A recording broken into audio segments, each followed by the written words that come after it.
നമസ്കാരം. ഇറാനെ ഞെട്ടിച്ച ഇരട്ട സ്ഫോടനത്തിന്റെ ആഘാതം ലോകത്തിന് ഇനിയും വിട്ടുമാറിയിട്ടില്ല. 70-ലധികം ആളുകൾ കൊല്ലപ്പെടുകയും 170-ലേറെ പേർക്ക് ആക്രമണത്തിൽ പരിക്കേൽക്കുകയും ചെയ്തിട്ടുണ്ട്.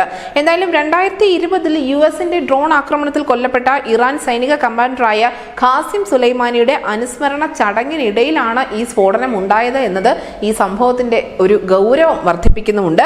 എന്തായാലും ഭയന്നതുപോലെ തന്നെ സംഭവിച്ചുകൊണ്ടിരിക്കുകയാണ്. അത്തരത്തിലുള്ള ഒരു മാറ്റത്തിന് തന്നെയാണ് ലോകം സാക്ഷ്യം വഹിച്ചുകൊണ്ടിരിക്കുന്നത്. കാരണം പശ്ചിമേഷ്യയിൽ ഇസ്രായേലും ഹമാസും തമ്മിലുള്ള ഒരു പോരാട്ടം അതിപ്പോൾ എത്തി നിൽക്കുന്നത് ഇറാനിലും അല്ലെങ്കിൽ ലോകത്തിന്റെ മറ്റ് പല ഭാഗങ്ങളിലും ഇതേപോലെയുള്ള ഭീകരവാദ സംഘടനകൾ, ഹൂതികൾ ഉൾപ്പെടെയുള്ള ഗ്രൂപ്പുകൾ എന്നിവരൊക്കെ നടത്തുന്ന സായുധ പോരാട്ടത്തിലേക്ക് തന്നെയാണ്.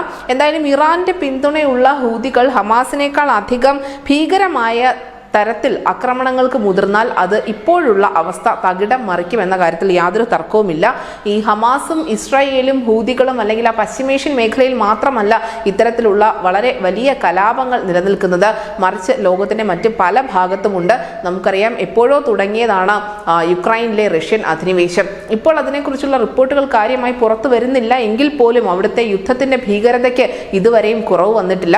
ഇതിനോടൊപ്പം തന്നെ ചേർത്ത് വായിക്കാവുന്നതാണ് പല ആഫ്രിക്കൻ രാജ്യങ്ങളിലും ഉണ്ടായിക്കൊണ്ടിരിക്കുന്ന ആഭ്യന്തര കലാപങ്ങൾ. നമ്മുടെ തൊട്ടയൽ രാജ്യമായ മ്യാൻമറിൽ ഇപ്പോൾ സംഭവിച്ചുകൊണ്ടിരിക്കുന്ന കലാപങ്ങൾ, ഇതൊക്കെ ഒരു നെരിപ്പോട് പോലെ ഒരിടത്ത് നിന്നും മറ്റൊരിടത്തേക്ക് പടർന്നുകൊണ്ടിരിക്കുകയാണ്. തീർച്ചയായും എല്ലാ രാജ്യങ്ങളും അവരുടെ അതിർത്തി സുരക്ഷ വർദ്ധിപ്പിക്കുന്നുണ്ട്. നമുക്കറിയാം, ഇന്ത്യയിൽ വേലി കെട്ടുന്ന നടപടികൾ ഉൾപ്പെടെ അല്ലെങ്കിൽ അതിർത്തിയിൽ കൂടുതൽ സൈന്യത്തെ വിന്യസിക്കുന്ന, കൂടുതൽ ആധുനികമായ യുദ്ധക്കോപ്പുകൾ വിന്യസിക്കുന്നതിലൊക്കെ വളരെയധികം മുന്നോട്ട് പോയിട്ടുണ്ട്. എന്തായാലും ആശങ്കകളെല്ലാം അവസാനം ചെന്ന് നിൽക്കുന്നത് മൂന്നാം ലോക മഹായുദ്ധത്തിലേക്ക് തന്നെയാണ്. അങ്ങനെ ലോകം രണ്ട് ചേരിയായി തിരിഞ്ഞാൽ തീർച്ചയായും ഇപ്പോഴുള്ള ആക്രമണങ്ങളുടെ തീവ്രത വർദ്ധിച്ചാൽ അത് ഒരു സർവനാശത്തിലേക്ക് തന്നെയായിരിക്കും ചെന്നടുക്കാൻ പോവുക.